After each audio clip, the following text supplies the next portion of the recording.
Her ser vi Mars. Mars er den anden mindste planet i vores solsystem. Jorden er cirka dobbelt så stor som Mars. På Mars ligger der en vulkan, Olympus Mons. Den er hele 25 km høj og kan derved kalde sig selv for den største vulkan i vores solsystem.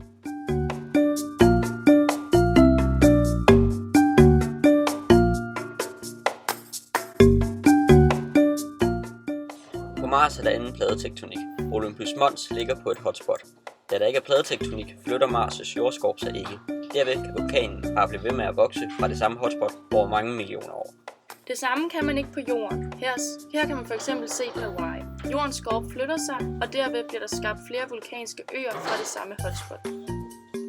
Desuden er Mars' tyngdeacceleration kun på 3,71 meter i sekundet i anden i forhold til Jordens 9,82 meter i sekundet i anden. Det vil altså sige, at Mars ikke trækker lige så meget nedad som Jorden. Derved sker der færre skred. Mars har heller ingen vind, så der kan ikke ske nogen forvitring, hvor det bliver blæst ned fra toppen. Derfor er det altså muligt, at den højeste vulkan ligger på Mars, da der ingen pladetektonik er, lav tyngdeacceleration og ingen vind.